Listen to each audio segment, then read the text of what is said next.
Good morning students. तो आज हम पढ़ने वाले हैं applications of Gauss law, chapter number 1, class 12 electrostatics का। तो देखो, इससे पहले हमने गाउस थ्योरम पढ़ी थी और गाउस थ्योरम से पहले हमने कोलम्बियन फोर्स, इलेक्ट्रिक डाइपोल्स, आपके ये टॉपिक डिस्कस किए थे।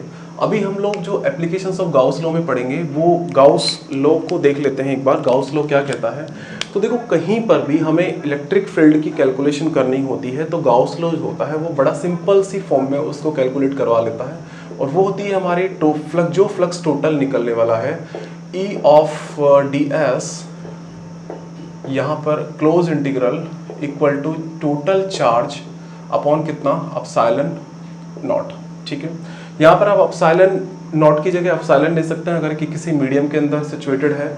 अभी यहाँ पर हमें देखना है, देखो इससे प्रॉफिट क्या होने वाला है, क्योंकि हम लोग जब इलेक्ट्रिक फील्ड की कैलकुलेशन करते थे इससे पहले, वो इलेक्ट्रिक फील्ड की कैलकुलेशन ये होती थी कि यहाँ पर चार्ज Q1, यहाँ पर चार्ज Q2, यहाँ पर चार्ज Q3, यहाँ पर चार्ज Q4 इस तरह रखे हुए हैं, और यहाँ पर सपोज दैट हमें इलेक्ट्रिक फील्ड निकालना है तो हम लोग कोलम्बियन फोर्स की हेल्प से यहाँ पर इलेक्ट्रिक फील्ड निकालते थे, और वहाँ पर हम कोलम्बियन फोर्स से इलेक्ट्रिक फील्ड निकालने के लिए ये सुपरपोजिशन थ्योरम भी यूज़ करते थे। वो थोड़ा क्वाइट डिफिकल्ट वर्क था। यहाँ पर देखिए, इलेक्ट्रिक फील्ड अगर कैलकुलेट करना है इस थ्योरम के अगेंस्ट में, अगर हमें इलेक्ट्रिक फील्ड कैलकुलेट करना है किसी जगह पे, तो देखो ये वाला जो कॉन्सेप्ट है, जो इलेक्ट्रिक फील्ड है इनटू आपका ds इक्वल टू, देखो यहाँ पर आ रहा है summation q upon epsilon not. तो देखो बहुत इजी हो जाता है कि अगर हमें इलेक्ट्रिक फील्ड जो है वो तो आपको कैलकुलेट करना है। अगर सपोज दैट हमें इस पॉइंट पे इलेक्ट्रिक फील्ड कैलकुलेट करना है तो हमें गाउस थ्योरम में इतना वर्क करना पड़ेगा कि उस पॉइंट से उस पॉइंट पर जहां हमें इलेक्ट्रिक फील्ड कैलकुलेट करना है वहां पर हमें गॉसियन सरफेस डिजाइन करनी पड़ेगी। किसकी वजह से? जो आपके सोर्स चार्ज है जिनकी वजह से आपका इलेक्ट्रिक फील्ड क्रिएट हो रहा है। वापस देखते हैं, यहां पर फ्लक्स की वैल्यू जो है वो E.ds, ठीक है। यहाँ फ्लक्स जो होता है वो ऑटोमेटिक, देखो ये वाला जो फ्लक्स है वो इजीली कैलकुलेट हो जाएगा, क्योंकि हम जिन सोर्स चार्ज की वजह से इलेक्ट्रिक फील्ड कैलकुलेट करना चाह रहे हैं वो तो हमें विसिनिटी के अंदर गिवन होंगे, इस रीजन के अंदर गिवन होंगे। चार्ज गिवन है, एप्सिलॉन नॉट कांस्टेंट है, दैट मींस हमारे पास में इसकी वैल्यू फाइंड आउट होके आ चुकी है। अब हमें सिर्फ इस सरफेस को डिजाइन करना, देखो बिल्कुल इजी टास्क हो जाता है। कहाँ? अपन E equal to K 1/4 epsilon not Q1 upon r² distance calculate करते थे, वहां पर सिर्फ हमें इतना वर्क करना पड़ रहा है कि सिर्फ हमें यहाँ ds की कैलकुलेशन करनी पड़ रही है, और वो ds क्या है? आपका सिमेट्रिकल गॉसियन सरफेस है सोर्स चार्ज के अगेंस्ट में, जो हमने गाउस लॉ में पढ़ा था। तो गाउस लॉ को पढ़ना बहुत इजी था। आज हम पढ़ने वाले हैं जस्ट उसके न्यूमेरिकल पार्ट्स और एप्लीकेशन पार्ट पढ़ने वाले हैं। तो अगर ये वाला पार्ट हमें समझ में आता है तो वो चीजें ऑटोमेटिक हमें समझ में आ जाती है। तो 1 बाय 1 लेते हैं हम लोग यहाँ पर कि इलेक्ट्रिक फील्ड कैसे कैलकुलेट किया जाता है। इन द रेस्पेक्ट ऑफ सिर्फ हमें क्या करना है, इस सिमेट्रिकल ds की वैल्यू कैलकुलेट करनी होती है। तो फर्स्ट ऑफ ऑल हम ये देखें कि हम फर्स्ट हमारा पार्ट जो है वो ले लेते हैं कि किसकी वजह से हम लोग इलेक्ट्रिक फील्ड कैलकुलेट करना चाह रहे हैं। एक लाइन चार्ज, सपोज दैट हमारा जो चार्ज है एक लाइन की फॉर्म में गिवन है, ठीक है। छोटी सी स्ट्रिप है हमारी, उस स्ट्रिप को यदि अगर हम कोई चार्ज दें तो वहां से r डिस्टेंस फॉर अवे कितना इलेक्ट्रिक फील्ड क्रिएट होगा वो हम लोग देखना चाहते हैं। तो देखो, field, electric field due to infinite, बहुत ये ज़्यादा लंबी जो है एक चार्ज वायर है, एक थिन वायर है आपका, और ये वायर जो है वो कंडक्टर वायर है। सपोज दैट हम इस तरह से एक वायर बना देते हैं, ये वाला वायर, ठीक है। यहाँ पर हमने उसको कोई चार्ज दिया है, दैट मीन्स पॉजिटिव चार्ज है। यहाँ ये चार्ज आपका जो है वो कंटिन्यूस चार्ज है, आपका चार्ज डेंसिटी की फॉर्म में गिवन है। दैट मीन्स हम ये कह सकते हैं कि यहाँ पर L जो लेंथ है, इस L लेंथ को हमने कितना चार्ज दिया है? टोटल L दिया है। तो 1 लेंथ को कितना चार्ज देंगे? Q/L, और ये Q/ आपका L देंगे।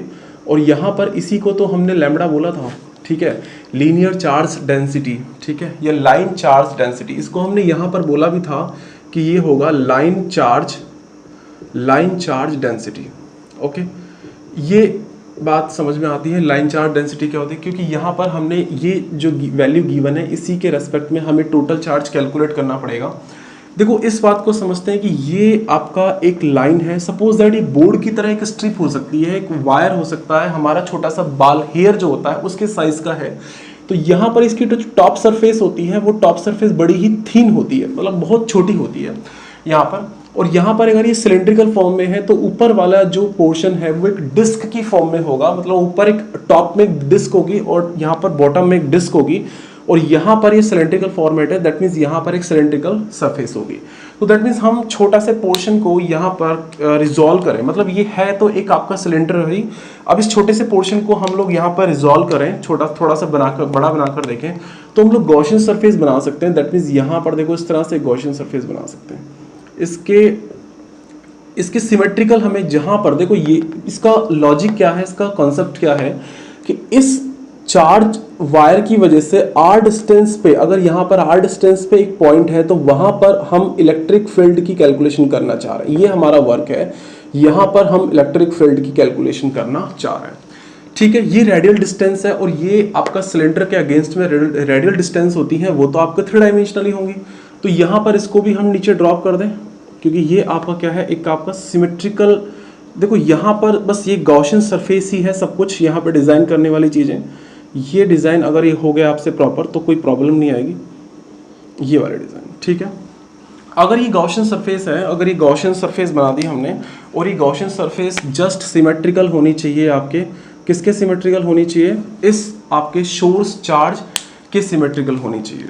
ठीक है, अब इस गॉसियन सरफेस में ये एक्चुअल में क्या है, हमने इसको डिसॉल्व कर दिया, एक बड़ा फॉर्म में इसको बनाकर रिप्रेजेंट करवाया है। अब यहाँ पर क्या होगा, फर्स्ट हम इस गॉसियन ये गॉस लॉ को लिख देते हैं कि टोटल जो फ्लक्स है वो हमारा क्लोज इंटीग्रल आपका E dot d s vector quantity equal to summation of Q upon epsilon not in the medium of vacuum. ये वैक्यूम मीडियम है, नॉट एयर मीडियम नहीं है, ये आपका वैक्यूम मीडियम है। ठीक है, ये बात भी समझ में आती है। यहाँ पर अब हमें ये गॉसियन सरफेस को इस तरह से डिज़ाइन करना है कि यहाँ पर इलेक्ट्रिक फील्ड जो है और जो आपका ds है, एरिया वेक्टर जो है, वो आपके जस्ट एक दूसरे के साथ में कॉन्साइड हो जाए, 0 डिग्री का एंगल बनाए। दैट मीन्स ये बात यहाँ तो समझ में आती है। यहाँ अगर देखें तो यहाँ पर इस कर्वेचर पार्ट को देखें, सिलेंड्रिकल के कर्वेचर पार्ट को देखें तो यहाँ पर जो ds है इसी डायरेक्शन में आ रहा है, दैट मीन्स E और ds का डायरेक्शन सेम है। आप ये देखिए कि यहाँ पर जो ये जो पोर्शन है वो इलेक्ट्रिक फील्ड को रिप्रेजेंट कर रहे हैं, दैट मीन्स ये इलेक्ट्रिक फील्ड है इसका, और ये जो इलेक्ट्रिक फील्ड होगा, ये इलेक्ट्रिक फील्ड हमारा क्या होगा, रेडियली हर डायरेक्शन के अंदर क्या होगा, एमिट होगा। और ये जो पोर्शन है हमारा, ये पोर्शन जो है सिमेट्रिकल है हमारा। तो ये जो पोर्शन हमने ds काटा है वो ds आपका यहाँ पर भी होगा, दैट मीन्स ये जो ds, अब इलेक्ट्रिक फील्ड आपका इसी डायरेक्शन में है, इलेक्ट्रिक फील्ड की डायरेक्शन भी यही है और आपकी ds की डायरेक्शन भी आपकी यही है। दैट मीन्स ये सरफेस 1 है, हम इस सरफेस 2 डिज़ाइन करें और ये सरफेस आपके 3 डिज़ाइन करें। यहाँ पर सरफेस 2 को देखें तो सरफेस 2 में देखो ये एक टॉप पार्ट है और टॉप पार्ट में भी अगर ये सॉलिड पार्ट होगा तो सॉलिड पार्ट के अंदर हम लोग ds को देखें, यहाँ पर अगर ds को देखें तो ये ds क्या होगा, ऊपर की तरफ होगा, ये आपका ds होगा। अब यहाँ पर इतना देखना है कि ये जो है ये वायर बहुत थिन है, आपका थिक नहीं है, थिन है। दैट मीन्स यहाँ पर बिल्कुल अगर देखो ये सिलेंडर जो है बहुत थिन होगा तो इलेक्ट्रिक फील्ड को क्या करेगा, रेडियली आउटवर्ड डायरेक्शन में ही आपका एमिट करेगा। देखो ये ऊपर भी इलेक्ट्रिक फील्ड को एमिट कर सकता है, ऊपर भी इलेक्ट्रिक फील्ड को एमिट करता है अगर इसकी मोटाई ज़्यादा है, इसकी रेडियस ज़्यादा है, तो यहाँ पर भी तो चार्ज होंगे ना, यहाँ पर भी तो चार्ज होंगे, तो वो भी तो इलेक्ट्रिक फील्ड को एमिट करेंगे। बट यहाँ पर ये माना जाता है कि यहाँ पर इसकी जो थिकनेस है, यहाँ पर इसकी जो रेडियस है बहुत कम है, बहुत ज़्यादा कॉन्ट्रैक्टेड फॉर्म में है, तो इतना यहाँ पर एरिया नहीं है कि ये चार्ज इलेक्ट्रिक फील्ड को एमिट करें, और एमिट कर भी रहे तो हम उनको just as a neglect assume कर सकते हैं। ठीक है, तो यहाँ पर क्या होगा, यहाँ पर इलेक्ट्रिक फील्ड इसी डायरेक्शन के अंदर फ्लो होगा, दैट मीन्स इलेक्ट्रिक फील्ड की डायरेक्शन यही होगी, तो दैट मीन्स ये दोनों एक दूसरे के क्या होंगे, एक दूसरे के परपेंडिकुलर डायरेक्शन में होंगे। यहाँ देखें तो एक सरफेस है, यहाँ पे इस सरफेस का नीचे की तरफ सरफेस वेक्टर और इलेक्ट्रिक फील्ड वेक्टर का होगा आपका, अगेन वही आपका रेडियल होगा, तो दैट मीन्स यहाँ पर भी आपके 90 डिग्री एंगल बनेगा। थर्ड क्वेश्चन ये आता है कि सर हमने ये क्यों अज्यूम कर रहे हैं कि इस लाइन की वजह से हम रेडियल डिस्टेंस पे क्यों ले रहे हैं। देखो इस बात को बहुत अच्छे से समझना है, इस बात को यहाँ पर गौर करके समझना है कि यहाँ पर ये अगर इस तरह की लाइन की फॉर्म में हमारा चार्ज गिवन है और हमने कहा कि यहाँ पर कोई भी चार्ज होता है, यहाँ पर कोई भी चार्ज होता है, वो तो आपकी लाइन जो है एमिट करता है वो हमेशा क्या करता है, सारे डायरेक्शंस में करेगा, और अगर स्पेरिकल है 3 डायमेंशन है तो 3 डायमेंशनली ये क्या करेगा, सारी इलेक्ट्रिक फील्ड लाइंस को एमिट करेगा। तो यहाँ पर भी तो ये चार्ज रखा हुआ है ना, यहाँ पर अगर ये चार्ज रखा हुआ है तो ये चार्ज भी तो क्या करेगा, ये वाला चार्ज हर एक डायरेक्शन में क्या करेगा, लाइंस को एमिट करेगा। अब यहाँ पर देखिए इस लाइन को एमिट करेगा। आप इस इलेक्ट्रिक लाइन फर्स्ट को देखिए, ये लाइन फर्स्ट है, ये लाइन सेकंड है और ये लाइन थर्ड है। देखो लाइन फर्स्ट लाइन सेकंड तो ठीक है, रेडियल डायरेक्शन के अंदर है, दैट मीन्स ये आपकी रेडियल डायरेक्शन के अंदर है, तो ये इसकी तो कोई प्रॉब्लम नहीं है। इसी डायरेक्शन में तो हम लोग इलेक्ट्रिक फील्ड को लेकर चल ही रहे हैं। अब यहाँ पर L1 के देखो, यहाँ पर L1 के दो कंपोनेंट आएंगे, दैट मीन्स ये आपका ये जो L1 है इसके दो कंपोनेंट आएंगे यहाँ पर, दैट मीन्स ये वाला कंपोनेंट और ये वाला कंपोनेंट, इस रेडियल डायरेक्शन के अगेंस्ट कंपोनेंट और वर्टिकल डायरेक्शन के अंदर कंपोनेंट। अब यहाँ पर इसी पॉइंट चार्ज का इस वाले वेक्टर को देखें, इस इलेक्ट्रिक फील्ड को देखें, तो इसके भी दो वेक्टर होंगे, एक आपका परपेंडिकुलर, एक आपका रेडियल। तो यहाँ पर देखो दोनों की जो परपेंडिकुलर जो आपके कंपोनेंट है वो कंपोनेंट आपके कैंसिल आउट हो रहे हैं, और यहाँ पर जो रेडियल कंपोनेंट है इन दोनों के, अगर ये एंगल थीटा बना रहे हैं तो यहाँ पर इन दोनों के रेडियल कंपोनेंट जो होते हैं वो आपके एड अप हो जाते हैं, और वर्टिकल कंपोनेंट एक दूसरे से आपके, क्योंकि यहाँ पर ये एक दूसरे के क्या है, जस्ट 180 डिग्री में आ रहे हैं, और यहाँ पर एक दूसरे से दोनों जो फोर्स हैं, दोनों जो फील्ड लाइंस हैं एक दूसरे से कैंसिल हो जाती हैं, इसलिए हम इसको क्या करते हैं, रेडियल डायरेक्शन में ही लेते हैं। ये जो फील्ड लाइंस हैं ऐसा नहीं है कि यहीं तक है, ये आगे एक्सटेंड हो रही है, बहुत आगे तक जा रही है और ये इनफाइनाइट तक जाएंगी। इसको अगर कोई सोचता है कि यहाँ तक है तो ये बनाने की वजह से ऐसा लग रहा है, ये आपकी इनफाइनाइट तक जाएंगी। हमने क्या किया है, जस्ट हमने उस पॉइंट तक जहां हमको एक आर डिस्टेंस पे हमें इलेक्ट्रिक फील्ड निकालना था, वहां तक की हमने गॉसियन सरफेस डिजाइन की है। इस बात को समझ पा रहे हैं, वहां तक ही हमने क्या किया है, गॉसियन सरफेस डिजाइन की है। ये जो फील्ड लाइंस हैं ये आपके इस लाइन चार्ज से एमिट होंगी, कहां तक जाएंगी, जहां तक ये फेड अप ना हो, जहां तक इनकी स्ट्रेंथ जो है आपकी जीरो ना हो जाए। इसीलिए इलेक्ट्रिक फील्ड लाइंस जो होती है वो कंटिन्यूस नेचर की होती हैं, क्योंकि अगर electric field lines continuous nature की होती है, दैट मीन्स यही जो आपकी अगर पॉजिटिव चार्ज से एमिट हो रही हैं तो वो नेगेटिव चार्ज पे टर्मिनेट होंगे। नेगेटिव चार्ज नहीं है तो ये क्या करेंगी, आपकी इनफाइनाइट पे जाके फेड अप होंगी, इनफाइनाइट पे जाके आपकी टर्मिनेट होंगी। इनफाइनाइट पे जाके टर्मिनेट होने का मतलब है कि कहीं ब्रेक नहीं होगा, ये लाइंस ब्रेक, ऐसा नहीं है कि यहाँ तक ब्रेक हो गया और यहाँ पर कोई सोर्स क्यू नॉट रखे तो उस पर कोई फोर्स ही नहीं लग रहा, उस पर फोर्स लगेगा, ये सोर्स चार्ज उस पर फोर्स लगाएगा, दैट मीन्स ये कहाँ तक लगाएगा, इनफाइनाइट तक लगाएगा। इनफाइनाइट पॉइंट पे जाकर के फोर्स लगना बंद हो जाएगा, वहां पर हम ये कह सकते हैं कि इलेक्ट्रिक फील्ड की स्ट्रेंथ आपकी जीरो हो जाएगी। तो दैट मीन्स जब ये बनाते हैं हम इस डायग्राम को, तो हम इसको कन्वेंस के अकॉर्डिंग इस तरह बना देते हैं। यहाँ पे इलेक्ट्रिक फील्ड लाइंस जो है वो आपकी इनफाइनाइट तक आपकी एमिट हो रही है, इस बात को समझना है, ये लॉजिक समझना है, वेरी वेरी इंपॉर्टेंट है ये वेरी वेरी इंपॉर्टेंट कि इस तरह इसके बेस पे आपके न्यूमेरिकल भी आते हैं, एनसीईआरटी के बेस पे भी, एनसीईआरटी में भी है, आपके बोर्ड के एग्जाम में भी आते हैं, नीट और जेईई में भी इस तरह के क्वेश्चंस, इस तरह की ही चीज़ों को लेकर के ये क्वेश्चन उठाते हैं। आपको ये बता देगा कि ये यहाँ से कितनी दूरी तक आपकी ये फील्ड लाइंस एमिट हो रही हैं, ये आपका डीएस है वो कहाँ तक जा रहा है, ये डीएस की डायरेक्शन क्या है। अब आप ये देखिए कि यहाँ पर जो एक बात और सोचने की है कि यहाँ पर सर, यहाँ पे ये जो कॉर्नर्स होते हैं, ये जो आपकी थीन वायर जो है, ये जो फॉर्मूला एप्लीकेबल होता है या फिर हम जो फॉर्मूला डिजाइन करेंगे वो क्या होता है, किसी थीन वायर के मिड में या फिर साइड्स में हम आर डिस्टेंस पे इलेक्ट्रिक फील्ड की कैलकुलेशन करते हैं। बट एक कॉर्नर्स जो है, अगर ये कॉर्नर्स की बात करें, ये कॉर्नर्स हैं, यहाँ पर चार्ज डेंसिटी जो है वो आपकी डिफरेंट होती है। ये चार्ज डेंसिटी आपकी चार्ज डेंसिटी डिफरेंट होती है इन कॉर्नर्स पे। तो कॉर्नर्स पे आपका जो इलेक्ट्रिक फील्ड है वो डिफरेंट बनेगा। ये फॉर्मूला उस वक्त कंडीशन में आपका एप्लीकेबल नहीं होगा, दैट मीन्स उसको फिर हम वो डिस्कस करेंगे जब प्लेन शीट के बारे में सीखेंगे। अभी हम लोग इसको आगे एक्सटेंड करते हैं कि किस तरह इसको सॉल्व करेंगे।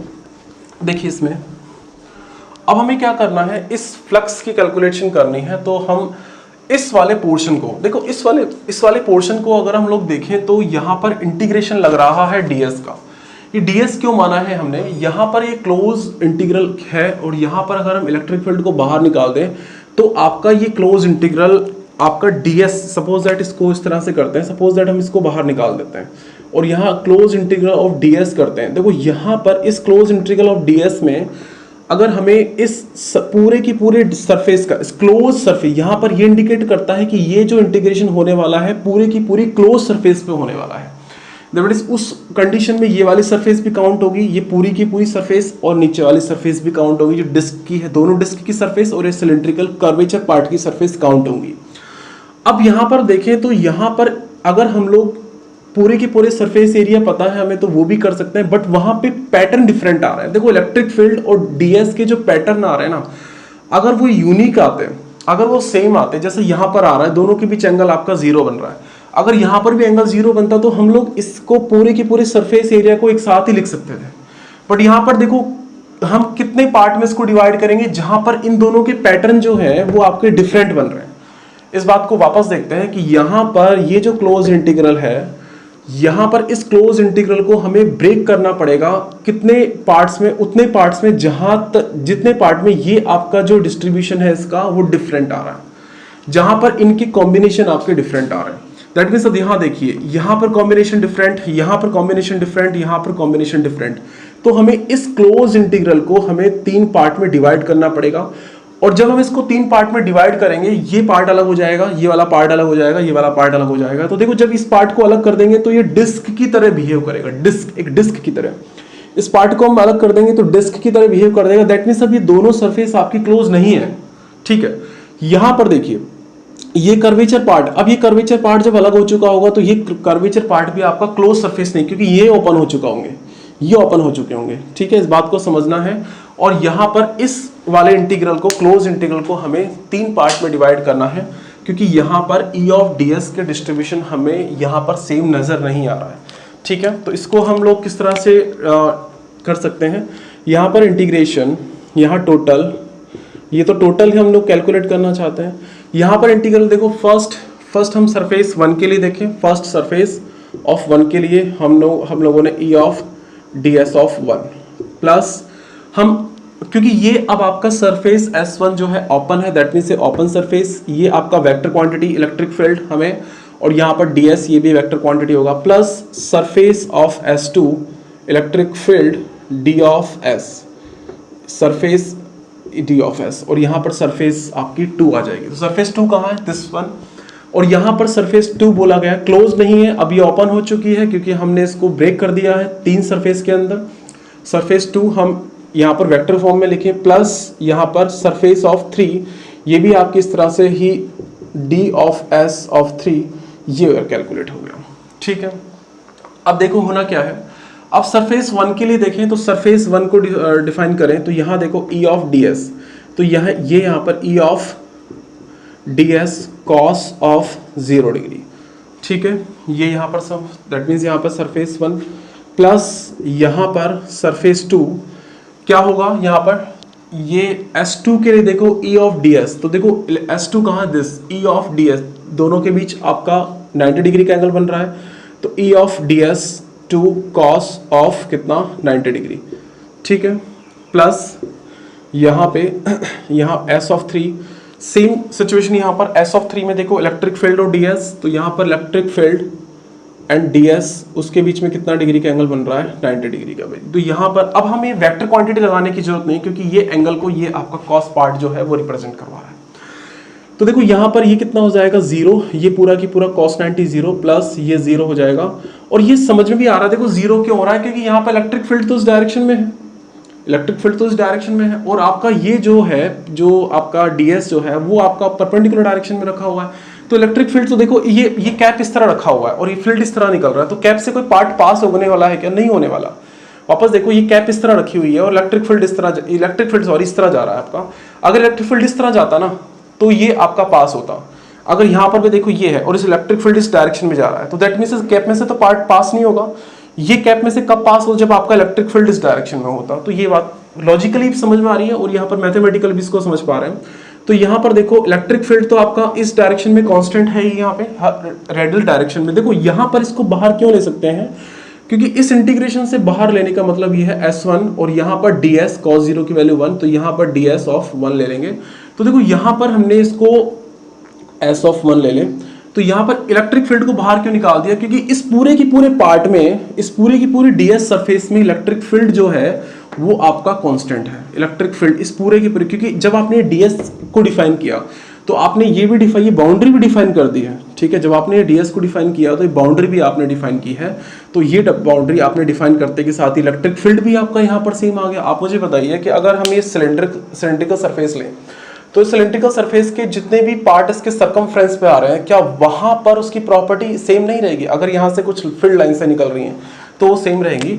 तो यहाँ पर देखो ds1 की वैल्यू हम कैलकुलेट कर सकते हैं। देखो यहाँ पर इस तरह कैलकुलेट कर सकते हैं कि यहाँ पर एक रिंग रखी है 2πr, सर्कमफ्रेंस उसका ये है, यहाँ पर अगेन 2πr, यहाँ पर अगेन 2πr। तो ये हमें क्या करना पड़ेगा, इसको मल्टीप्लाई करना पड़ेगा इस पूरी की पूरी l लेंथ से, क्योंकि इसका पूरा की पूरा l लेंथ है। तो यहाँ पर सिलेंडर की सर्कमफ्रेंस है। देखो ये सिलेंडर हार्ड है, आपका सॉलिड है, बट जो चार्ज का डिस्ट्रीब्यूशन है वो आपका सरफेस पे है, क्योंकि ये आपका एक कंडक्टर है। और इसीलिए हम जो इलेक्ट्रिक फील्ड ले रहे हैं, ये जो इलेक्ट्रिक फील्ड बनेगा वो ds, इसकी सरफेस पर जो चार्ज आपका डिस्ट्रीब्यूशन है उसी की वजह से आपका इलेक्ट्रिक फील्ड बनने वाला है। ठीक है, ये बात समझ में आ रही है। यहाँ पर हम क्या करेंगे, यहाँ पर हम करेंगे इलेक्ट्रिक फील्ड, यहाँ पर ds 2πr इंटू आपका l। ठीक है, और ये हमारा किसके बराबर हो जाता है, दैट मीन्स Q समेशन, ये आपका टोटल चार्ज Q ले लेते हैं, और यहाँ पर एप्सिलॉन ऑफ नॉट बन रहा है। ठीक है, अब हमें क्या करना है, Q की वैल्यू फाइंड आउट करनी है। तो Q की वैल्यू यहाँ से फाइंड आउट कर लेंगे। अगर हम लोग लैम्बडा दिया हुआ है तो Q की वैल्यू हम लोग यहाँ पर लिख सकते हैं लैम्बडा इंटू आपका L, और ये आपका एप्सिलॉन। तो यहाँ पर L से L कैंसिल हो जाएगा, तो यहाँ पर इलेक्ट्रिक फील्ड जो है वो आ जाएगा हमारे पास। देखो L से L कैंसिल हो गया, तो lambda upon twice pi epsilon not of R। और यहाँ से देखो अगर हम इसको डायरेक्शन भी बताएं तो ये जो इलेक्ट्रिक फील्ड आ रहा है, दैट मीन्स ऊपर इलेक्ट्रिक फील्ड क्रॉस नहीं होगा, नीचे भी नहीं होगा, यहाँ पर होगा। तो यहाँ पर ये जो फील्ड है वो r वेक्टर के डायरेक्शन में आ रहा है, दैट मीन्स ये रेडियल वेक्टर के डायरेक्शन में आ रहा है। तो यहाँ पर ये r कैप लगा देंगे, तो ये क्या आपका वेक्टर क्वांटिटी में कन्वर्ट हो जाएगा, और ये आपका डिफाइन हो जाएगा। ठीक है, अगर ये पूरा की पूरा सिस्टम को हम किसी मीडियम में रख दें, वाटर में रख दें, किसी लिक्विड में रख दें, तो यहाँ पर एप्सिलॉन की जगह क्या पुट कर देंगे हम लोग, यहाँ पर एप्सिलॉन की जगह आपका एप्सिलॉन पुट कर देंगे। ये आपका किसी मीडियम के अंदर डिफाइन हो जाएगा। ठीक है, और एप्सिलॉन इक्वल टू क्या होता है आपका, एप्सिलॉन नॉट इनटू के होता है। ये आपका डाइलेक्ट्रिक कांस्टेंट होता है, ये आपका डाई इलेक्ट्रिक कांस्टेंट, ये आपका डाइलेक्ट्रिक कांस्टेंट हो गया। ठीक है, तो यहाँ से हम लोग डिफाइन कर सकते हैं इस तरह से। ये पैटर्न याद रखना है आपको इलेक्ट्रिक फील्ड का। ये जो आपकी चार्ज डेंसिटी है, लीनियर चार्ज डेंसिटी है। जहाँ पर भी ये चार्ज डेंसिटी हमें आएगी तो हम समझ जाएंगे कि ये चार्ज आपका किस तरह से डिस्ट्रीब्यूट है, आपका लीनियरली चार्ज डिस्ट्रीब्यूट है। दैट मीन्स वहाँ पर उसकी थिकनेस है बहुत कम है, एक स्ट्रिप की तरह आपका चार्ज डिस्ट्रीब्यूशन लाइन चार्ज की फॉर्म में है। ये किसी सरफेस पे नहीं है ना वॉल्यूम के ऊपर है, ये आपका किसी लाइन के ऊपर चार्ज आपका डिस्ट्रीब्यूट है। ठीक है, आर डिस्टेंस के इन्वर्सली प्रोपोर्शनल आ रहा है। जैसे जैसे हम आर डिस्टेंस पे जाएंगे वैसे वैसे इनकी जो स्ट्रेंथ होगी हमारे इलेक्ट्रिक फील्ड की वो आपकी कम होती जाएगी। तो सेकंड हम लोग पढ़े, ये आपका हो गया field due to infinite long charge wire. अब हम इसके बाद में सेकंड पढ़ते हैं कि सपोज दैट ये एक बोर्ड आपको जो नज़र आ रहा है, अगर हम चार्ज इस बोर्ड पे दे दें, अगर चार्ज हम इस बोर्ड पे दे दें तो क्या इफेक्ट होने वाला है यहाँ पर, और उस बोर्ड से जहाँ तक मैं आपको खड़ा हूँ वहाँ पर खड़े होकर के हम लोग इलेक्ट्रिक फील्ड की स्ट्रेंथ देखें, तो वो इलेक्ट्रिक फील्ड की स्ट्रेंथ किस बात पे डिपेंड करेगी, किस किस क्वांटिटी पे डिपेंड करेगी, वो देख लेते हैं अभी अपन इसके बाद में। तो देखो एक इनफाइनाइट प्लेन शीट के बारे में अगर बोला जाता है तो उसका मीनिंग क्या निकलता है। देखो अगर ये बोर्ड देखें तो ये बोर्ड भी हमारी इनफाइनाइट प्लेन शीट की तरह बिहेव करेगा। अगर हम यहाँ पर खड़े होकर देखें, बहुत दूर खड़े होकर देखेंगे तो ये इनफाइनाइट प्लेन शीट की तरफ बात नहीं करेगा। तो इसको हम टॉपिक चेंज कर लेते हैं, field due to uniformly charged. इसको भी हटा दें क्योंकि ये तो पता ही है हमें, एप्लीकेशंस ऑफ गॉस लॉ चल रहे हैं। फील्ड ड्यू टू इसको ऊपर वो लिख लें। तो सेकंड एप्लीकेशंस है हमारी field due to uniformly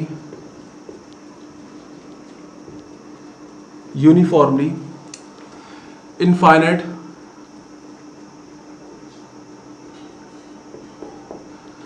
plane sheet.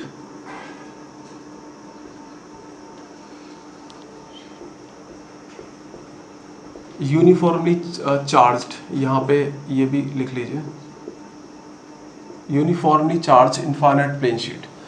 देखो इसके बाद हम ये टॉपिक पढ़ रहे हैं, फील्ड ड्यू टू यूनिफॉर्मली जो है वो चार्ज है। देखो चार्ज आपका यहाँ पर यूनिफॉर्मली डिस्ट्रीब्यूट होना चाहिए। दैट मीन्स यहाँ पर हम एक सरफेस की एक इमेजिन करें, ये सरफेस का इमेजिन कर लेते हैं, और ये एक बहुत बड़ी सरफेस है। ठीक है, ये इनफाइनाइट प्लेन शीट है, बहुत बड़ी सरफेस है और इस बड़ी सरफेस के हम लोग यहाँ से इस पॉइंट से हम लोग क्या करना चाहते हैं, इस r डिस्टेंस पे एक पॉइंट है वहाँ पर हम लोग कैलकुलेट करना चाहते हैं कि यहाँ पर इलेक्ट्रिक फील्ड कैसे आएगा।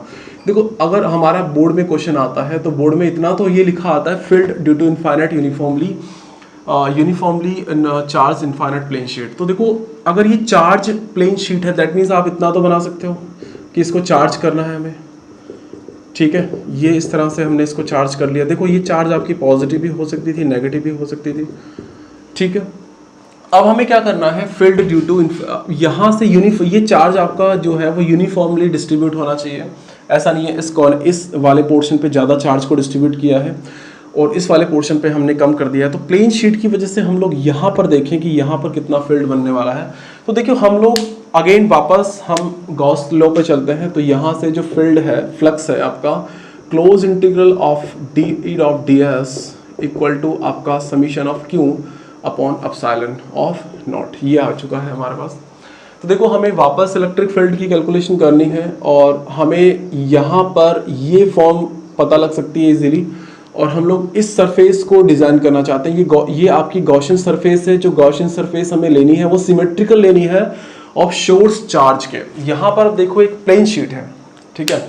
अब इसको मैं थोड़ा सा रियलाइज करते हैं इसको कि क्या सिचुएशन रही होगी। सपोज दैट हमारे पास में, देखो हमने इसको इनफाइनाइट क्यों बोलते हैं, इसको ये इनफाइनाइट क्यों बोला जाता है, ये इनफाइनाइट इसलिए बोला जाता है कि जिस पॉइंट के रेस्पेक्ट में हम लोग ये सिचुएशन देख रहे हैं ना, यहाँ पर अगर P पॉइंट है और यहाँ पर हमें इलेक्ट्रिक फील्ड कैलकुलेट करना है, तो सपोज दैट अगर ये हमारे पास में ये इसका एरिया हम सोचें कि यहाँ पर इसका एरिया अगर हम 5 मीटर ले लें और यहाँ पर अगर ये 5 मीटर है, तो दैट मीन्स हम ये सोच सकते हैं कि यहाँ पर ये आपका 10 सेंटीमीटर, ये 10 सेंटीमीटर जो डिस्टेंस है वो इनके कंपैरिजन में, इसके साइज के कंपैरिजन में बहुत कम है, ठीक है। तो यहाँ पर हम लोग ये ले सकते हैं कि इस 10 सेंटीमीटर के कॉरस्पॉन्डेंस ये जो शीट है आपकी, इस डायमेंशन की जो शीट है वो ट्रीट होगी एज ए आपकी इनफाइनाइट प्लेन शीट जो कि आपकी यूनिफॉर्मली चार्ज है। यहाँ पर हम लोग इस फील्ड पर, सपोज दैट ये आपका बोर्ड है और ये बोर्ड आपकी एक शीट की तरह वर्क कर रहा है, प्लेन शीट की तरह वर्क कर रहा है, और यहाँ से एक चार्जर है जो ये आपका एक मार्कर है जो चार्ज को गिवन, तो सपोज दैट जैसे मैं इसको चार्ज यहाँ पुट करवाता हूँ उस जगह पे, तो ये क्या है, चार्ज को इंजेक्ट कर सकता है। यहाँ से चार्ज क्या होगा, इस बोर्ड पे यूनिफॉर्मली डिस्ट्रीब्यूट हो जाएगा, क्योंकि ये कंडक्टर पार्ट है, ये भी कंडक्टर पार्ट है। ये जो पार्ट हम डिस्कस कर रहे हैं ये सारे are due to uniformly charge conductor. Infinite plane sheet जो है, ये जो इनफाइनाइट प्लेन शीट है ये आपकी कंडक्टर पार्ट है। ये दैट मीन्स कंडक्टर पार्ट होने पे क्या होगा कि जो भी पार्ट हम लोग जो भी यहाँ पर चार्ज देंगे वो चार्ज आपका इसकी सरफेस पर इंड्यूस्ड हो जाएगा, ठीक है। अब सपोज दैट यही आपका बोर्ड है और इस बोर्ड पर आपका फील्ड जो है ये आपका चार्ज डिस्ट्रीब्यूट होगा, और उस चार्ज पे हम लोग यहाँ खड़े होकर देखेंगे ना, इस पॉइंट पे खड़े होकर देखेंगे तो हमको यही लगेगा कि ये जो चार्ज पर जो इलेक्ट्रिक फील्ड है वो ड्यू टू आपका इनफाइनाइट शीट की वजह से आ रहा है, ड्यू टू आपका इनफाइनाइट चार्ज शीट की वजह से जनरेट हो रहा है। ये वाला लॉजिक हमें समझना है। तो हम क्या करेंगे, यहाँ पर हम इस इलेक्ट्रिक फील्ड और डीएस में एक ऐसी गॉसियन सरफेस डिजाइन करेंगे जो गॉसियन सरफेस हमें इस वाले फॉर्मूला से इलेक्ट्रिक फील्ड को कैलकुलेट करके दे दे। तो यहाँ पर किस तरह करेंगे, देखो सपोज दैट हम यहाँ पर जो अब सरफेस बना रहे हैं, देखो यहाँ पर इस प्लेन शीट की बात करें, ये प्लेन शीट पे हमें यहाँ देखना है कि ये जो कॉर्नर्स हैं, ये जो कॉर्नर्स हैं वहां पर ये शार्प कॉर्नर्स होते हैं। यहाँ पर हम लिखें कि ये आपके शार्प कॉर्नर्स हैं। ये शार्प कॉर्नर्स पे आपका इलेक्ट्रिक फील्ड डेंसिटी जो होती है डिफरेंट, ठीक है, इलेक्ट्रिक फील्ड डेंसिटी होती है।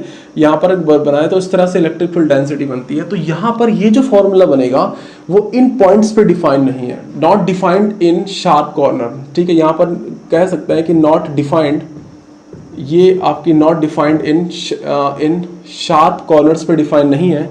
यहाँ पर भी ऐसा होगा कि अगर इनफाइनाइट प्लेन है तो यहाँ पर भी ये आपके शार्प कॉर्नर्स होंगे, यहाँ पर भी आपके शार्प कॉर्नर्स होंगे। तो यहाँ चार्ज डेंसिटी क्या है, डिफरेंट आएगी। तो दैट मीन्स इन पॉइंट्स की वजह से जो इलेक्ट्रिक फील्ड बनने वाला होगा वो डिफरेंट बनने वाला होगा। अब हम लेंगे, अब यहाँ पर एक गॉसियन सरफेस बनाता है और गॉसियन सरफेस में देखो ये करते हैं हम लोग कि यहाँ पर इतना, अगर सपोज दैट हमने ये गॉसियन सरफेस बनाई, तो सर ये गॉसियन सरफेस ही आपने क्यों बनाई है, क्योंकि ये तो सर आपके सिलेंड्रिकल फॉर्म में ले लिया। सिलेंड्रिकल फॉर्म्स के अलावा हम दूसरी फॉर्म में ले सकते थे क्या, क्योंकि सर ये तो सरफेस है आपकी, बिल्कुल ले सकते थे। यहाँ पर जब हम लोग इसको कैलकुलेट करेंगे ना, तो यहाँ पर ये देखेंगे कि ये की पूरी की जो इलेक्ट्रिक फील्ड है हमारा, वो इलेक्ट्रिक फील्ड इस यहाँ पर ये जो हम सर्किल की तरह इस छोटे पार्ट को पिक कर रहे हैं, इस पर डिपेंड नहीं कर रहा। अगर हम इस सर्किल जितने पार्ट को हम लोग स्क्वायर फॉर्म में भी पिक करते ना, और यहाँ पर ये गॉसियन सरफेस हम लोग अगर इस तरह भी बनाते, अगर सपोज दैट ये भी इस तरह बनाते, तो यहाँ पर ये भी हमारा एप्लीकेबल था। अगर ये हम इस तरह बनाते तो यहाँ पर ये भी इस तरह से भी हमारा ये पार्ट जो था वो एप्लीकेबल था। अगर हम इसको स्क्वायर फॉर्म में बना सकते थे, और यहाँ पर ये सर्किल फॉर्म में लिया है हमने, ठीक है। तो यहाँ पर ये सर्किल फॉर्म में लिया है और ये आपका स्क्वायर फॉर्म में लिया है। तो यहाँ पर स्क्वायर फॉर्म और सर्किल फॉर्म से हमें कोई मतलब नहीं, क्योंकि यहाँ पर इसका डीए जो है वो अलग आएगा, इसका डीए जो है वो अलग आएगा, या फिर हम इसको डीएस ही बोले ज़्यादा ठीक रहेगा। तो इसका डीएस डिफरेंट आएगा, इसका डीएस आपका डिफरेंट आएगा। बट अब ये लास्ट में देखेंगे ना कि इलेक्ट्रिक फील्ड इस डीएस पे डिपेंड ही नहीं कर रहा, तो हम इसकी वजह से कैलकुलेट करते हैं और इसके डीएस को हम लोग ये मान लेते हैं, इसका डीएस जो है वो आपका ए है। इसका जो डीएस है, इसका जो एरिया है, इस पूरे की पूरे सरफेस का एरिया है। दैट मीन्स आप ये समझ सकते हो, देखो कि अगर मैंने ये इनफाइनाइट प्लेन शीट है, अगर इस इनफाइनाइट प्लेन शीट से अगर मैंने इतने पार्ट को पिक किया, अगर ये सर्किल के पार्ट को पिक किया है, तो यहाँ पर इस फील्ड, यहाँ पे ये जो शीट जो फील्ड बनाएगी, उस फील्ड का इस वाले जो सरफेस के जो आपकी ज्योमेट्री है उस पर डिपेंड ही नहीं करेगा कि आपने इसको सर्किल की फॉर्म में पिक किया या फिर आपने इसको स्क्वायर की फॉर्म में पिक किया, इस बात पे, या फिर कोई पिरामिड की फॉर्म में भी आप इसको पिक कर सकते हैं, या फिर इस हेक्सागोनल की फॉर्म में भी आप इसको पिक कर सकते हैं। यहाँ पर ये जो सरफेस है ये किसी भी तरह से पिक हो सकती है, आपकी सर्किल की तरह हो सकती है, स्क्वायर की तरह हो सकती है, डिफरेंट ज्योमेट्री के हिसाब से भी आपकी पिक हो सकती है।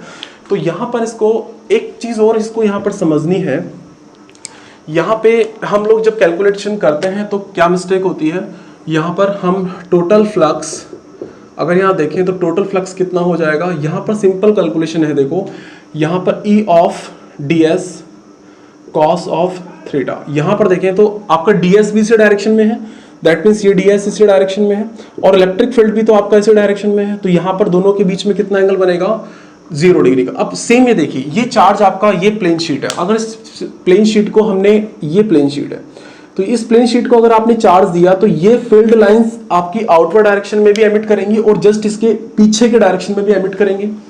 अब पीछे के डायरेक्शन में एमिट करेंगे, दैट मीन्स दोनों साइड में। आप इसको देखिए, ये बात नोटिस कीजिए, क्योंकि गलती यही होती है कि बहुत से स्टूडेंट्स क्या करते हैं, इसको सिंगल ये सोचते हैं कि यहाँ पर चार्ज है तो सिर्फ एक साइड ही आपका ये चार्ज एमिट करेगा, जबकि ये चार्ज आपका दोनों साइड एमिट करता है, क्योंकि ये चार्ज आपके सपोज चिपके हुए हैं इस सरफेस के ऊपर, तो दोनों तरफ आपके इलेक्ट्रिक फील्ड लाइन को एमिट करेंगे। तो यहाँ पर भी ये आपका एमिट होगा और यहाँ पर भी ये जो आपका फील्ड है ये ds होगा, पीछे की तरफ इस डायरेक्शन बनेगा। भाई ये सरफेस है, इस सरफेस पे चार्ज कहाँ एमिट कर रहा है, यहाँ पे ऊपर की तरफ, इलेक्ट्रिक फील्ड की डायरेक्शन ये, और ds की डायरेक्शन भी यही होगी। अब जस्ट इसके पीछे चले तो इलेक्ट्रिक फील्ड उसके पीछे कर रहा है, इलेक्ट्रिक फील्ड अब ये नहीं कर रहा। इलेक्ट्रिक फील्ड जो चार्ज होगा वो चार्ज, क्योंकि यहाँ पर देखो इस चीज को, अगर ये चार्ज है हमारा, तो ये चार्ज क्या कर रहा है, यहाँ पर इलेक्ट्रिक फील्ड एमिट कर रहा है। वैसे तो ये हर डायरेक्शन में कर रहा है, हर डायरेक्शन में कर रहा है, बट यहाँ पर देखो इलेक्ट्रिक फील्ड इस डायरेक्शन में एमिट कर रहा है, ठीक है, और यहाँ पर इलेक्ट्रिक फील्ड आपका पीछे के डायरेक्शन में एमिट करेगा। तो ये पीछे के डायरेक्शन में इलेक्ट्रिक फील्ड एमिट करेगा, और यहाँ पर ds भी क्या होगा इसके पीछे, क्योंकि ये सरफेस पीछे की तरफ भी आपका एरिया वेक्टर आपका पीछे की तरफ होगा। तो यहाँ पर इलेक्ट्रिक फील्ड और ds डायरेक्शन अगेन क्या है, आपके सेम प्रोपोर्शन में है। तो यहाँ पर plus E of ds cos of theta, ठीक है। तो ये कितना हुआ, twice E of ds equal to कितना है, summation q, that means charge, और यहाँ पर कितना, एप्सिलॉन नॉट। तो यहाँ पर ds मैंने आपको बताया था, ds जो है सपोज दैट हम उसको a ले लें, सपोज दैट यहाँ उसका एरिया a हो जाएगा, तो ये हो जाएगा twice electric field of a, कितना हो जाएगा, चार्ज अपॉन एप्सिलॉन नॉट, ठीक है। उसका एरिया a ले लेते हैं, हो सकता है इसका भी एरिया आपका a2 ले लीजिए। यहाँ पर अगर आप a लेंगे तो यहाँ a2 हो जाएगा। अब आप देखते हैं उसमें क्या होगा। अब यहाँ पर क्या है कि चार्ज हमें पता करना है, और चार्ज यहाँ पर डेंसिटी के फॉर्म में गिवन है, क्योंकि चार्ज यहाँ पर कोई सिंपल 1 कूलम 2 कूलम चार्ज नहीं है, ये 1 और 2 कूलम चार्ज हमें डेंसिटी के फॉर्म में गिवन होगा। और हमने पढ़ा था, अगर हम लोग किसी, देखो एरिया एरिया को अगर हम ए एरिया में कोई भी आपका चार्ज क्यू दें तो यूनिट एरिया में कितने देंगे, क्यू बाई आपका ए देंगे, और यहाँ पर इसको सिग्मा बोलते हैं, क्यू बाई आपका ए बोला जाता है। तो यहाँ पर ये आपका होता है सरफेस चार्ज डेंसिटी, यानी कि that means q equal to, यहाँ पर हम लोग यहाँ भी लिख सकते हैं कि sigma equal to Q upon A, इसको हम बोलते हैं सरफेस, क्योंकि अब ये चार्ज डेंसिटी किसी लाइन की फॉर्म में नहीं है, तो हमें यहाँ पर जो पिक करना है, जो सरफेस डेंसिटी, जो चार्ज डेंसिटी, वो सरफेस चार्ज डेंसिटी की फॉर्म में पुट करनी है, सरफेस चार्ज डेंसिटी, यहाँ पर लैम्बडा नहीं लेना है क्योंकि लैम्बडा हमेशा एक लाइन के फॉर्म में आपका चार्ज डिस्ट्रीब्यूशन होता है। तो यहाँ पर ये क्या हो जाएगा, ट्वाइस ई ऑफ ए, यहाँ पर देखो क्योंकि वैल्यू सिग्मा इंटू ए ले सकते हैं अपॉन आपका एप्सिलॉन। तो ये आपका ए से ए कैंसिल हो रहा है, तो इलेक्ट्रिक फील्ड किस बात पे डिपेंड कर रहा है, ट्वाइस एप्सिलॉन ऑफ नॉट। क्या इसकी कोई डायरेक्शन भी होगी, क्या इसकी कोई डायरेक्शन होगी, बिल्कुल होगी। हम अगर यहाँ इस पॉइंट से आर डिस्टेंस पे देखें, आर डिस्टेंस किसी पॉइंट पे इलेक्ट्रिक फील्ड निकालना चाह रहे हैं तो उसकी डायरेक्शन भी तो उसी डायरेक्शन के इलेक्ट्रिक फील्ड की डायरेक्शन चूजन पॉइंट के डायरेक्शन के अलोंग ही होगी। तो दैट मीन्स ये आर ऑफ वेक्टर की फॉर्म में होगी, तो यहाँ पर इसको वेक्टर फॉर्म में लिखा जा सकता है। अब देखो यहाँ पर ये नोटिस करने की बात है कि यहाँ पर ये जो फील्ड है, यहाँ पर जो एरिया वेक्टर है वो एक दूसरे के साथ कैंसिल आउट हो रहे हैं, ये कैंसिल आउट हो रहा है। ये कैंसिल आउट होने का मतलब ये निकलता है कि यहाँ पर अगर आप A1 भी पुट करते हैं तो यहाँ पर A1 भी कैंसिल होता है, A2 भी पुट करते तो A2 यहाँ पर भी A2 आता है आपका, दोनों कैंसिल हो जाते हैं। A3 करते तो यहाँ पर A3 और यहाँ पर भी A3 आपका कैंसिल हो जाता है। दैट मीन्स इस सरफेस पे डिपेंड ही नहीं कर रहा कि आप A2 की फॉर्म में आप उसको लें या फिर A1 की फॉर्म में आप उसको यहाँ पर चार्ज डिस्ट्रीब्यूशन को कंसिडर करें।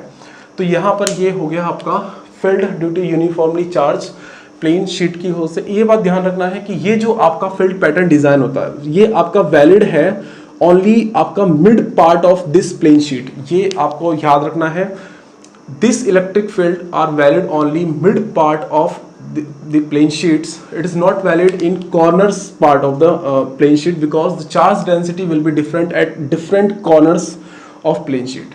यहाँ पर चार्ज डेंसिटी जो है वो आपकी कॉर्नर्स पे डिफरेंट होती है। तो ये जो इलेक्ट्रिक फील्ड पैटर्न बनेगा वो इस शीट के कॉर्नर्स पे डिफाइन नहीं, बट ये इसको ऐसा भी समझ सकते हैं कि अगर पूरी की पूरी शीट हमारी तो इस वाले पॉइंट पे आपकी ये इलेक्ट्रिक फील्ड बोला जाए कि आपको इलेक्ट्रिक फील्ड बताइए, तो ये वाला फॉर्मूला उस कंडीशन में एप्लीकेबल आपका नहीं रहेगा। ये आपकी है सरफेस चार्ज डेंसिटी। तो यहाँ पर इलेक्ट्रिक फील्ड किस पे डिपेंड कर रहा है, सरफेस चार्ज डेंसिटी पे डिपेंड कर रहा है। क्या डिस्टेंस पे डिपेंड किया, नहीं किया। अगर इनफाइनाइट प्लेन शीट है और वहां पर इस पॉइंट पे देखें तो इलेक्ट्रिक फील्ड सेम, इस पॉइंट पे देखें तो इलेक्ट्रिक फील्ड सेम, इस पॉइंट पे देखें तो इलेक्ट्रिक फील्ड सेम, तो इलेक्ट्रिक फील्ड की स्ट्रेंथ डिपेंड ये कर रही होगी कि जब आपने इसको चार्ज दिया प्लेन शीट को तो कितना चार्ज दिया। अब ये सिग्मा इसी बात को तो रिप्रेजेंट कर रहा है। भाई सिग्मा किस बात पे डिपेंड कर रहा है, सिग्मा कब बढ़ेगा, जब सिग्मा ये कब बढ़ेगा, जब आप इसको चार्ज को बढ़ाओगे और उस एरिया को आप क्या करोगे, कम करोगे। तो जितना स्मॉल एरिया होगा उस कंडीशन में, क्योंकि अब यहां पर देखिए स्मॉल एरिया को हम लोग यहां पर लिमिटेशन हो जाएगी क्योंकि हमने अभी कहा कि ये इनफाइनाइट प्लेन शीट, तो एरिया तो बड़ा होगा ही होगा। उस कंडीशन में एरिया बड़ा, दैट मींस इस क्वांटिटी को बड़ा करने के लिए आपको चार्ज ज्यादा देना पड़ेगा। तो यहां पर इलेक्ट्रिक फील्ड जब ज्यादा बनेगा, ठीक है। अब हम पढ़ते हैं इसमें कुछ और एप्लीकेशंस। थर्ड हम देखते हैं कि electric field due to two parallel plate charge conductor. यहाँ पर हम देखें ये बहुत बार आता है और आगे जब कैपेसिटर चैप्टर पढ़ेंगे तो उसमें तो उसकी भरमार है, वहाँ पर लॉजिक काम आएंगे और वहाँ पर जब उसको समझेंगे तो वो ज़्यादा सिंपल हो जाएगा। तो अभी हम देखते हैं कि अगर हमारे पास दो चार्ज कंडक्टर की प्लेटें हैं, ये दो चार्ज कंडक्टर की प्लेटें हैं, तो वहाँ उसके सराउंडिंग में कितना इलेक्ट्रिक फील्ड जनरेट होता है वो देखते हैं। तो यहाँ देखते हैं इलेक्ट्रिक फील्ड, थर्ड देखें तो यहाँ पर electric field due to two charge conductor, ठीक है। इसको देखें तो देखो ये सिंपल सा है। सपोज दैट हमारे पास यहाँ पर एक ये चार्ज कंडक्टर है, ठीक है, यहाँ पर ये चार्ज कंडक्टर है और यहाँ पर भी ये, इसके दो केस हो सकते हैं। केस वन जब हमने इसको प्लस सिग्मा चार्ज दिया, यहाँ पर प्लस सिग्मा चार्ज दिया और यहाँ पर देखो हम इसको दूसरा केस अज्यूम करें सेम, हाँ ये इसको बना लें। ये आपके जो है वो एज ए, अगर यहाँ पर पॉइंट पीसी पॉइंट पे हम इलेक्ट्रिक फील्ड की स्ट्रेंथ देखें तो एज ए ये आपकी इनफाइनाइट प्लेन शीट की तरह वर्क करते हैं।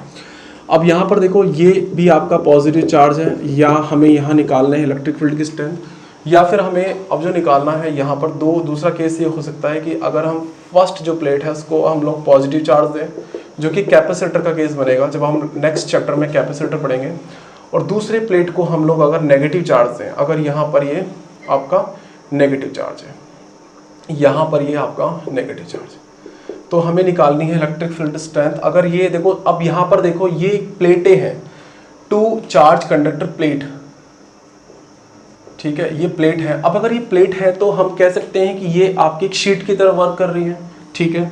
जब यहाँ पर चार्ज गिवन है तो अगर ये कंडक्टर है, चार्ज कंडक्टर है, तो सारा की सारा चार्ज इनकी सरफेस पे आएगा, और सारा की सारा चार्ज इनकी सरफेस पर अगर आता है तो हम ये कह सकते हैं कि यहाँ किसी पॉइंट पे इलेक्ट्रिक फील्ड की स्ट्रेंथ जो होती है एज इक्विवेलेंट वर्क होती है हमारी, जो अभी हमने पहले देखा था कि किसी पॉइंट पर electric field due to infinite plane sheet, due to infinite plane sheet, यहाँ पर इलेक्ट्रिक फील्ड की स्ट्रेंथ कितनी होती है वो हमने अभी देखी थी, इलेक्ट्रिक फील्ड की strength sigma upon twice epsilon not, और यहाँ पर आर वेक्टर डिफाइन होता है जबकि इसको वो बनाता है इलेक्ट्रिक फील्ड की वेक्टर क्वांटिटी, ठीक है।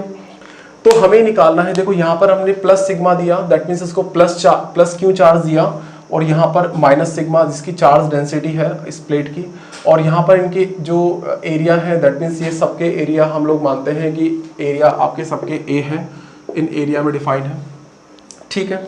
तो अब यहाँ देखो वेरी सिंपल है, इनको जिस तरह से मैं बता रहा हूँ उस तरह से पढ़ेंगे तो बहुत इजी समझ में आ जाएंगे, ज़्यादा कोई कंफ्यूजन नहीं होने वाला है इनके अंदर, अदरवाइज थोड़े से कंफ्यूजन बने रहते हैं। तो कंफ्यूजन वो नहीं है कि हम इलेक्ट्रिक फील्ड की स्ट्रेंथ निकाल रहे हैं, क्योंकि इलेक्ट्रिक फील्ड की स्ट्रेंथ वही आने वाली है हर एक पॉइंट पे, बट होगा क्या कि डिफरेंट चार्ज की वजह से उनकी डायरेक्शन जो होती है वो सेम या अलग अलग हो सकती है। देखो यहाँ पर देखते हैं 1 by 1 कि इस मार्कर से सपोज दैट हमको ये पता है कि जब भी हम कहीं पर भी इलेक्ट्रिक फील्ड स्ट्रेंथ निकालेंगे, तब मैंने आपको बताया था आप एक स्मॉल चार्ज को, स्मॉल यूनिट चार्ज को वहां पुट कर दो। मैंने आपको ये बताया था कि जब हम लोग कहीं पर भी इलेक्ट्रिक फील्ड की स्ट्रेंथ निकालते हैं या स्ट्रेंथ की डायरेक्शन निकालते हैं, ये डायरेक्शन जो होते हैं ना सबसे इंपॉर्टेंट पार्ट है, ये डायरेक्शन जो है वो सबसे इंपॉर्टेंट पार्ट है और सबसे ईजी पार्ट है, सबसे ईजी पार्ट है, क्योंकि हम लोग इसको ना इस डायरेक्शन को एक टेस्ट चार्ज की हेल्प से, एक एक्सपेरिमेंट की हेल्प से बिल्कुल इजी वे में निकाला जा सकता है। सपोज दैट हमने यहाँ पर इजी वे में निकालना चाहिए, यहाँ टेस्ट चार्ज रख दिया, हम ये देखना चाह रहे हैं कि यहाँ पर देखो यहाँ पर इलेक्ट्रिक फील्ड इस फर्स्ट प्लेट की वजह से भी जनरेट होगा, यहाँ पर प्लेट 1 है, यहाँ पर प्लेट सपोज दैट 1 है, और यहाँ पर प्लेट आपकी ये सेकंड है, सपोज दैट ये प्लेट 1 है आपकी और ये प्लेट आपकी सेकंड है, ठीक है। तो यहाँ पर आप मुझे बताइए फर्स्ट प्लेट क्या करेगी जो इसके पास है। देखो यहाँ पर इस चीज को नोटिस करना है कि यहाँ पर आर पे तो डिपेंड कर नहीं रहा, क्योंकि ये तो एज ए इनफाइनाइट प्लेन की तरह ट्रीट हो रही है। अगर इलेक्ट्रिक फील्ड वो आ रहा है तो यहाँ से इसको रिपेल देखें, यहाँ से इसको रिपेल देखें तो वो तो सेम ही होने वाला है। तो यहाँ पर देखो ये रिपेलिंग ये लगने वाली है, वो रिपेलिंग जो रिपेलिंग लगने वाली है वो इनकी चार्ज डेंसिटी पे डिपेंड करेंगी, कितना चार्ज है। सपोज दैट यहाँ पर सिग्मा 1 चार्ज डेंसिटी हम डिफरेंट ले लेते हैं, सिग्मा 2 चार्ज डेंसिटी है, यहाँ पर भी सिग्मा 1 चार्ज डेंसिटी, यहाँ पर sigma 2 charge density, different charge density की फॉर्म में किया है। एक केस पर हम दोनों को इक्वल मान लेंगे। यहाँ पर देखो इस चार्ज को ये वाला ये टेस्ट चार्ज, ये आपका टेस्ट चार्ज है, ये आपका टेस्ट चार्ज है। क्या इसको फर्स्ट प्लेट कहाँ लेके जाएगी? रिपेल करेगी, दैट मीन्स इस डायरेक्शन में लेके जाएगी।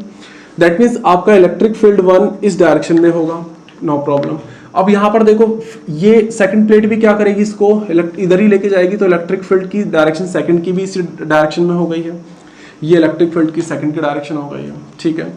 यहाँ पर देखो डायरेक्शन समझ लेते, यहाँ पर किसी टेस्ट चार्ज को, यहाँ पर कोई भी टेस्ट चार्ज रखें पॉजिटिव, उसको क्या करेगा, ये रिपेल करेगा, ये भी रिपेल करेगा, देखो दोनों रिपेल करेंगे। तो यहाँ पर ये कह सकते हैं कि ये फर्स्ट इसको इस डायरेक्शन में रिपेल कर रही है, दैट मीन्स ये आपका इलेक्ट्रिक फील्ड 1 के डायरेक्शन, ये इस डायरेक्शन में रिपेल कर रही है, दैट मीन्स हम ये कह सकते हैं कि यहाँ पर कौन सा इलेक्ट्रिक फील्ड E2 डायरेक्शन इस डायरेक्शन में आ जाएगा, ठीक है। यहाँ पर देखें तो यहाँ पर देखो इस टेस्ट चार्ज को अगर यहाँ रखें तो ये इसको इधर रिपेल करेगी और ये भी क्या करेगी, इसको इधर रिपेल करेगी। तो ये दोनों की दोनों यानी कि E1 की वजह से भी ये आपका राइट साइड में रिपेल होगा और E2 की वजह से भी आपका राइट साइड में रिपेल होगा। अब हम लोग एक डायरेक्शन एज्यूम करते हैं R डायरेक्शन। अगर हम लोग R वेक्टर जो है ये हम लोग इसको यूनिट वेक्टर ले लें, अगर हम ये R वेक्टर जो है जिसकी जो मैग्नीट्यूड है वो 1 है, वो हमारा लेफ्ट टू राइट है, पॉजिटिव x डायरेक्शन में है। अगर ये आपका पॉजिटिव x डायरेक्शन में है, अगर यहाँ पे पॉजिटिव x डायरेक्शन में है तो ये वाला डायरेक्शन है इसकी, ये वाली। तो अब यहाँ पर देखते हैं, ये ध्यान रखना है कि ये जो डायरेक्शन है वो पॉजिटिव x डायरेक्शन में है और उसी डायरेक्शन में आपका इलेक्ट्रिक फील्ड है। तो ये जो डायरेक्शन है तो इसके अपोजिट हो गई ना, ये डायरेक्शन दोनों इसके अपोजिट डायरेक्शन हो गई। तो दैट मीन्स यहाँ देखो इलेक्ट्रिक फील्ड मैं यहाँ निकाल देता हूँ उसके, यहाँ पर इलेक्ट्रिक फील्ड कितना हो गया, यहाँ पर इलेक्ट्रिक फील्ड हो गया है, यहाँ पर इलेक्ट्रिक फील्ड E1 की वजह से, तो sigma 1 upon twice epsilon not. R vector क्या होगा यहाँ पर, ये R वेक्टर, अब यहाँ देखो R वेक्टर डिफाइन है लेफ्ट टू राइट, लेकिन इलेक्ट्रिक फील्ड क्या है, राइट टू लेफ्ट है, तो हमें यहाँ पर माइनस लगाना पड़ेगा, क्योंकि ये जो है r vector right to left चलेगा तो अपने अंदर ये यूनिट वेक्टर माइनस ले लेगा और वो माइनस को हम लोग यहाँ पुट कर सकते हैं, ठीक है। अब इलेक्ट्रिक फील्ड सेकंड निकालें तो कितना हो जाएगा, sigma 2 upon twice epsilon not. वो सिग्मा इसकी वजह से भी क्या है हमारा आर, अगर वेक्टर हम लोग यहाँ डायरेक्शन लिखते हैं तो ये डायरेक्शन क्या है, लेफ्ट टू राइट बता रही है, बट ये इलेक्ट्रिक फील्ड तो राइट टू लेफ्ट लग रहा है, तो दैट मीन्स आपका अपोजिट है, दैट मीन्स सिग्मा 1 और सिग्मा 2 आपके ये इस तरह डिफाइन हो गए। यहाँ देखो E1, देखो E1 किसकी वजह से लग रहा है, इसकी वजह से, तो E1 equal to sigma 1 upon twice epsilon not. Are vector लिखे यहाँ पे, तो ये R vector left to right ही है, ये आपका एक्स डायरेक्शन में लेफ्ट टू राइट, ये लेफ्ट टू राइट ही है, तो लेफ्ट टू राइट ये इलेक्ट्रिक फील्ड देखो लेफ्ट से राइट ही चल रहा है, तो यहाँ पर आर वेक्टर हो गया। इलेक्ट्रिक फील्ड सेकंड देखें, ये वेक्टर, ये अगर वेक्टर क्वांटिटी है तो ये आर वेक्टर, ये यूनिट वेक्टर लगाते हैं यहाँ पर वेक्टर क्वांटिटी आ जाएंगी, तो यहाँ पर कितना हो गया सिग्मा 2 अपॉन, क्योंकि इलेक्ट्रिक फील्ड सेकंड की वजह से sigma 2 charge density epsilon not. यहाँ पर देखो आर वेक्टर लिख रहा हूँ, तो आर वेक्टर की डायरेक्शन देखो हम कहाँ से लेके चल रहे हैं, लेफ्ट टू राइट, बट ये तो आपका राइट टू आपका लेफ्ट है, तो ये राइट टू लेफ्ट चलेगा, तो यहाँ पर ये माइनस आपको लगाना पड़ेगा, ठीक है। यहाँ देखते हैं इस कंडीशन में, तो यहाँ इलेक्ट्रिक फील्ड देखो, इलेक्ट्रिक फील्ड आपका E1 कितना हो जाएगा, देखो सिग्मा 1, अगर 1 की वजह से देखें तो twice epsilon not are vector, ये आर यूनिट वेक्टर आपका लेफ्ट टू राइट ही चल रहा है और इसकी ओरिजिनल डायरेक्शन भी लेफ्ट टू राइट ही है। इलेक्ट्रिक फील्ड यहाँ पर वेक्टर क्वांटिटी, इसके लगते के साथ ही यहाँ पर वेक्टर क्वांटिटी, यहाँ पर वेक्टर क्वांटिटी, यहाँ पर कितना इलेक्ट्रिक फील्ड सेकंड की वजह से, तो कितना आ जाएगा sigma 2 upon twice epsilon not. ये फॉर्मूला हमने अभी थोड़ी देर पहले डिराइव किया था, आर वेक्टर, क्योंकि ये कहाँ लेफ्ट टू राइट, ये लेफ्ट टू राइट है और हमने इसको आर वेक्टर को लेफ्ट टू राइट एज्यूम किया है, तो ये सारी चीज आ गई है।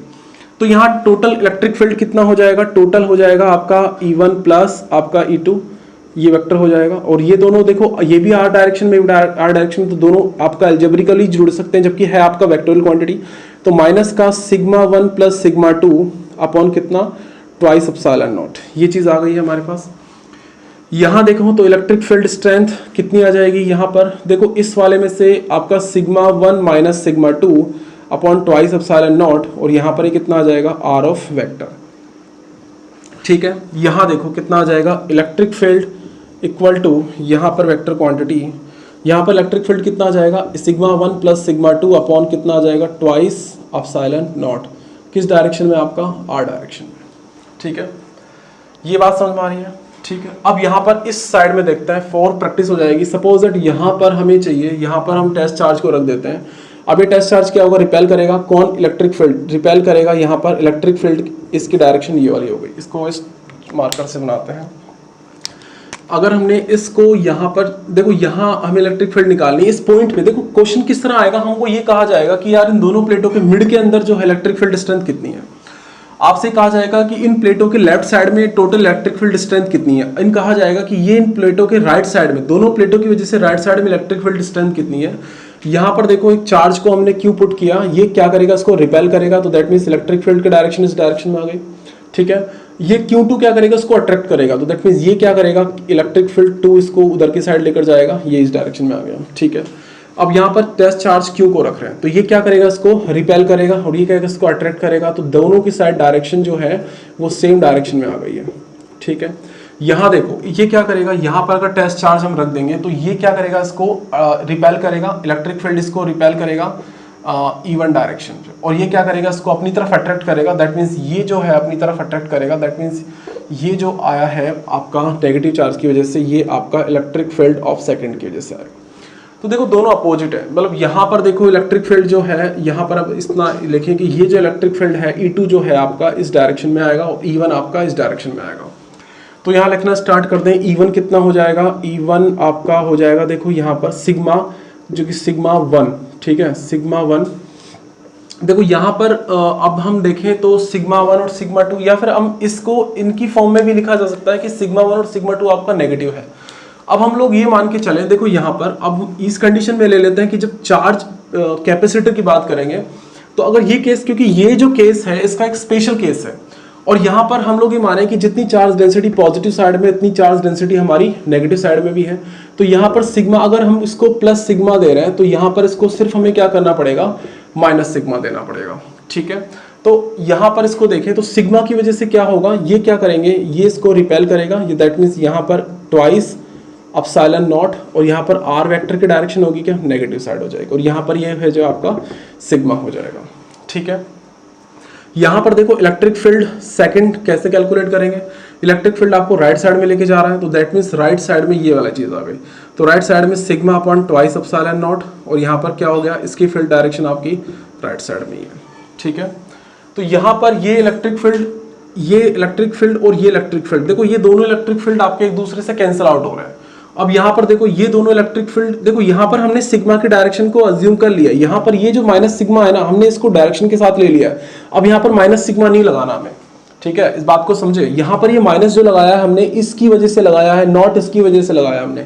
यहाँ पर हमने प्लस सिग्मा और माइनस सिग्मा को हमने कंसिडर कर लिया है इनकी डायरेक्शन के साथ में, ठीक है, क्योंकि इनकी ये जो डायरेक्शन आई है वो इनके प्लस और माइनस सिग्मा की वजह से ही आई है। सेकंड हम लोग देखें यहाँ पर E1 कितना कैलकुलेट हो जाएगा, यहाँ पर sigma upon twice epsilon not, ये डायरेक्शन में है तो R डायरेक्शन में होगा।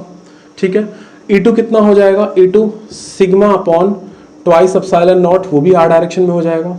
ठीक है, यहाँ पर देखो एक आपका पॉजिटिव डायरेक्शन में, E1 आपका इस डायरेक्शन में हो जाएगा sigma upon twice epsilon not R direction में, और E2 जो है हमारा यहाँ पर कितना हो जाएगा, यहाँ पर sigma upon twice epsilon not, और यहाँ पर जो R डायरेक्शन होगी लेफ्ट साइड में होगी, जबकि हमने इसको लेफ्ट टू राइट अज्यूम किया है, यहाँ पर उल्टा डायरेक्शन आ रहा है, तो दैट मीन्स R वेक्टर और यहाँ पर नेगेटिव क्वांटिटी। तो देखो यहाँ पर E जो है वो आपका जीरो इलेक्ट्रिक फील्ड, यहाँ पर E जो है इलेक्ट्रिक फील्ड आ रहेगा, वो दोनों जुड़ जाएगा, that means sigma upon twice epsilon not plus sigma upon twice epsilon not, तो ये कितना हो गया, सिग्मा अपॉन आपका epsilon not R of vector, ये वाली क्वांटिटी आ गई यहाँ पर, और यहाँ पर कितना जुड़ जाएगा, यहाँ पर भी क्या होगा, एक दूसरे से कैंसिल आउट हो जाएंगे।